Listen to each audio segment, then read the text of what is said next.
Okay. Well, good morning, everybody. My name is Harish. I'm here to talk to you about open data for accountability. And thank you, Amanda. Where is she? She's left. So thank you, Amanda, for setting the stage. I wasn't privy to her content before, and so I'm trying to now adjust my content to what she has said. I'll add to that. So I'm with an organization in Singapore called Straits and getting people to understand how do you use and behave in a ethical manner from a privacy and data protection perspective. So they provide training for data protection officers and stuff like that. And it's been around for a while, and they have added a component which allows you, in this case, 80% of people who are not techies, to be able to create generative AI solutions safely and deploy it for your own purposes.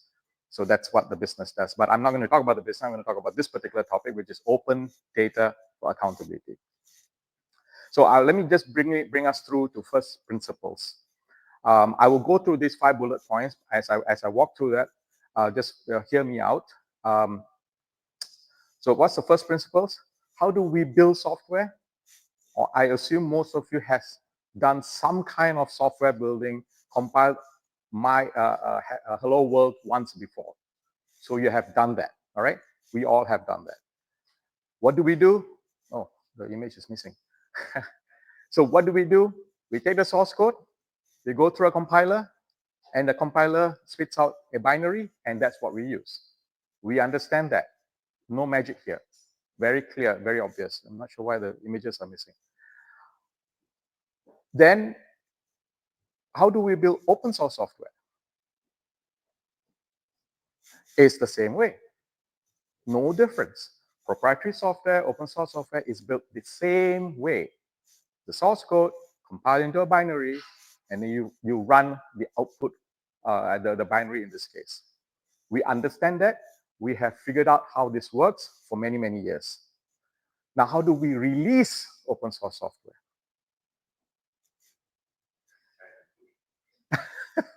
Well, we add an open source licensing to it.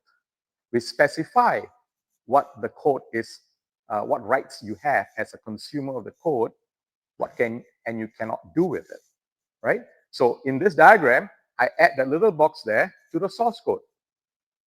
When I release it, that tells me that subsequently you as a consumer and receiver of the source code, these are the rights that you have with the source code, the open source licensing. Very clear. We have been doing this for 28, 29 years now, and it is well understood. Now, what do these open source licenses comply to? The open source definition, which is what Amanda shared earlier. She said there are 10 points to it. Exactly. There are 10 of them. I listed it here to help her out because she put in all the additional words behind each of these bullet points. Important thing to remember, and I think she highlighted here, I think that's very useful to think about, is number 5 and number 6. No discrimination against persons or groups. No discrimination against fields of endeavor.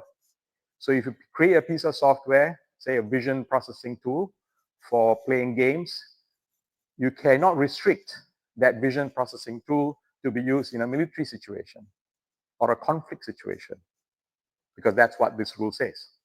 This is what this principle says. Among many other things, very importantly, these are the 10 open source definition principles that we have to adhere to. Now, all of this, 10 is too much to remember, right? You can't remember all 10. But it has been distilled very nicely and encapsulated in the 4 freedoms. What are the 4 freedoms? It's right there. Freedom to use, freedom to copy, freedom to modify, and freedom to distribute. Now, all the additional details, you go back and refer to the 10 principles. Very clear. We understand how this works. No issues. Is anybody who doesn't understand this in this audience? I hope not, right? We have been doing this for so long, I think everybody knows that. Put another way, the previous one was about freedoms of free software. And in 1998, we added an additional terminology called open source.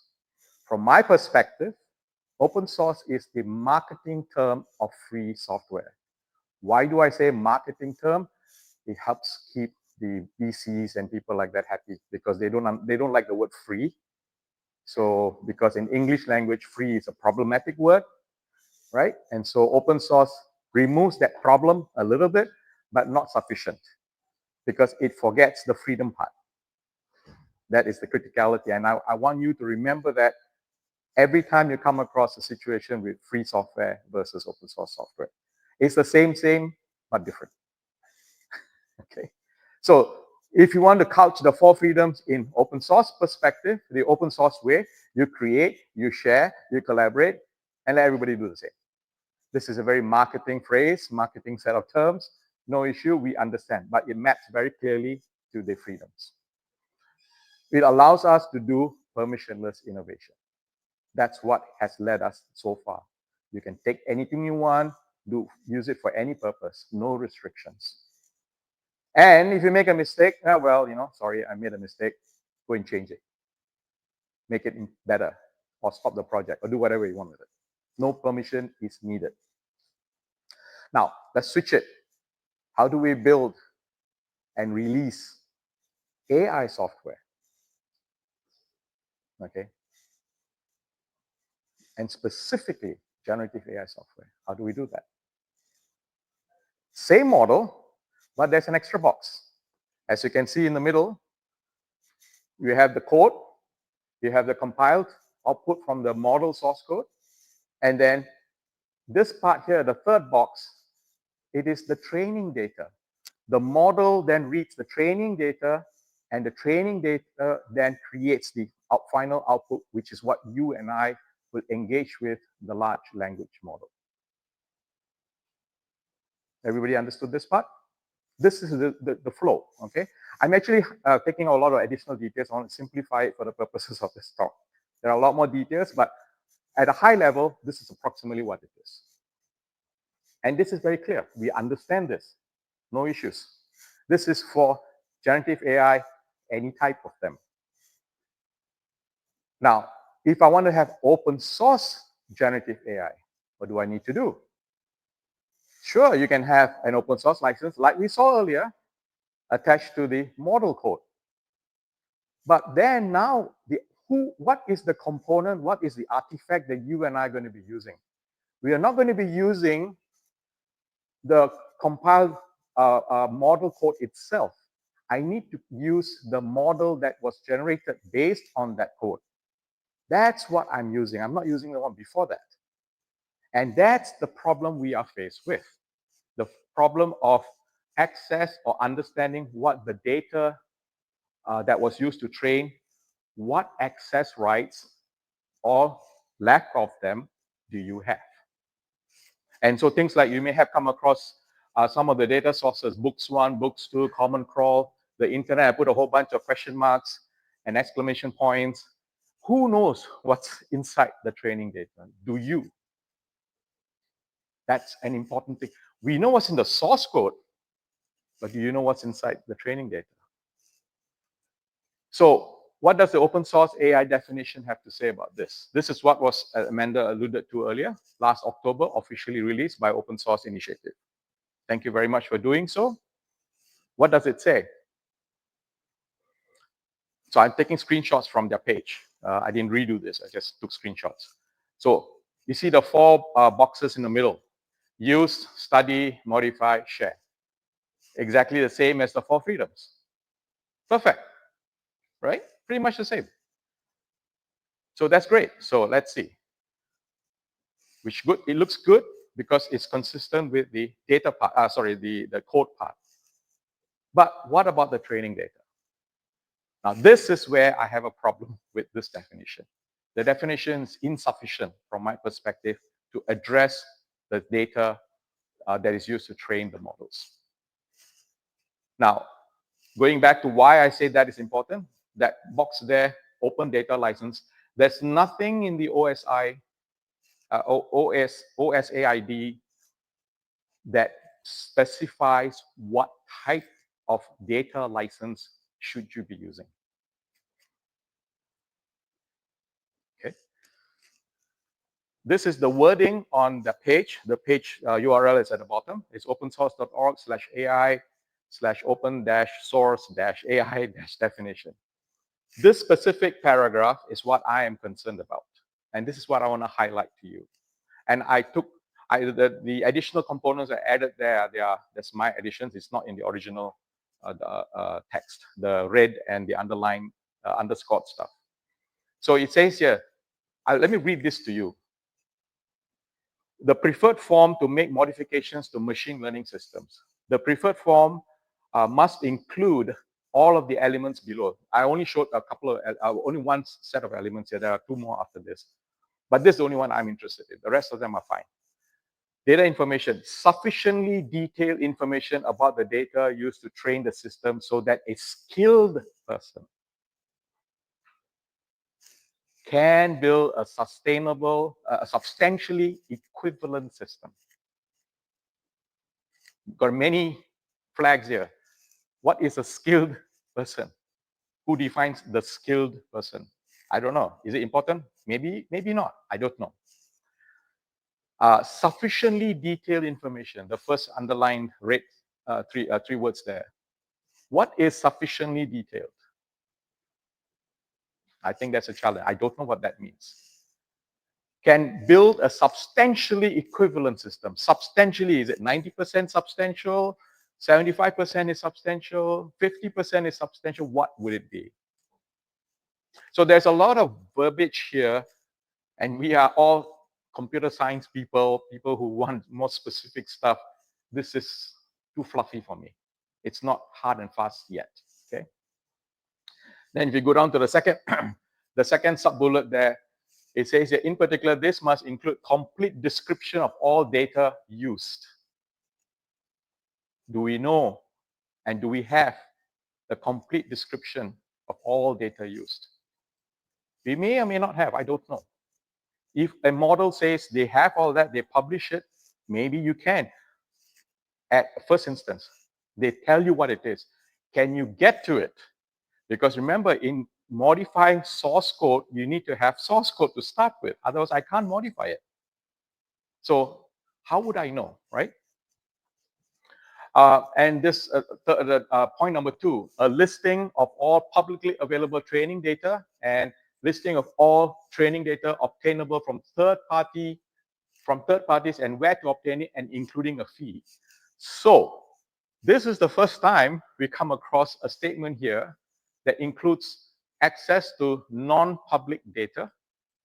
And if you have access to non-public data, there may be a fee you have to pay for that. Now, all of this puts a lot of friction in the system. It is not as free flow as the original open source definitions were and continue to be, specifically for AI. These are some of the constraints that I think we have to address and face and make sure that we come out of it in a better way. Now, I recognize a few things. Not all training data can be shared. Medical maybe not, financial maybe not, personally identifiable information may not be able to be shared. I understand that. Let's address those things. Not all data can be published. Even if I can share it, I may not be allowing you. I can share with you, Mr. Hospital AI engine, but you cannot publish it after that. Okay, so there are constraints. And not all data has rights that have been established. I don't know what the rights are. Whether can I use it? Can my other organization use it? Can I leave it in a public repository? What are my rights? And for every single data source, there may be different constraints. There are too many variables here. So, in my view, OSAID version 1 does not meet the 4 freedoms as of yet. This is my view. This was announced in October last year. From my point of view, it does not meet it. So what is my proposal? My proposal is this. Let's rename version 1 and call it the lesser OSAID. Why lesser? Similar to the LGPL, GPL debate that was in the 1990s. Lesser GPL says you may include this code in your subsequently proprietary piece of code. because it's a library code that you're using. So the LGPL addressed that constraint. Then I'm proposing is that we have a OSAID version 2, which is fully open. All data sources must be published. I have to have access to it. I should be able to train my binary that was created from the model code to then generate the final LLM itself. So you follow my argument in this case. This is my rationale, and this is my proposal. Whether this will be accepted, I don't know. I need to rally around people to say, hey, shall we do this? Because to me, this seems to be a less of a problematic path to go down instead of worrying about all the various components I need to figure out. Call it lesser lesser OSAID. Fine. Then we know exactly what we're dealing with. Instead of currently it's a bit fluffy. May or may not be. Are you sure of the rights? Maybe you don't have the rights. Can I do this? Can I not do it? And so on. So going back to this model, what would that mean? The open data license, there is already existing work that has been done, and data licensing models and verbiage and methodologies has already been published by the Open Knowledge Foundation. We don't need to reinvent the wheel. We are open source people. We copy and paste. Okay? Good ideas are good ideas. Let's just work on that and build on it. So for full accountability, you need to have complete access to the training data. If not, you do not have accountability. You don't know what the training data was used to train whatever you trained on. Let me give you a thought experiment. I got how many minutes left? 3 minutes. Okay. Okay. This is a good thought experiment. Think about this. This is the year 1899. I know none of us were born. Was anybody born in 1899? No. I definitely wasn't. Okay. Yeah, maybe. Maybe somebody is here. I don't know. And OpenAI was around in 1899. And they trained their chat GPT on the data as of 1899. Okay? Now you query against that model and say, okay, can you tell me whether women can vote? What do you think the model is going to tell you? As of 1899, I don't think women could vote. I may be wrong in the date, but it doesn't matter. Just follow through for the idea. Okay? It's in the training data. That's what I'm trying to hint at. It's the training data. The training data stopped at a particular date. Meanwhile, humanity, all of us, I think we are members of the human race, right? We moved on. We have people who can vote. We got all kinds of other things that happened since then. But if we were only going to use the model from 1899, the technical term here is we are screwed. Okay? So this is a thought experiment I want you to always go back to and see if you do not know the provenance of the training data, we do have a problem to call it open source AI. I don't care if you call it proprietary AI. That's a completely different problem. That's not my concern. Our concern here is to be true to our roots, that open source means these things, and it's no two ways about it. When there is a problem, my suggestion of a lesser OSAID may be an option. Thank you. Yes, questions? Yes, go ahead. Yeah, I just have one question. Sorry, I attended this debate. I do agree that these models are, especially the definition, like a kind of success. But my point here is that you are comparing lesser to its AI than GPS. Now, with LGPL, I still have the freedom. I can replicate a particular open source project, and then I can, start making modifications to it, and I need to contribute back. That still fits with the open source principles.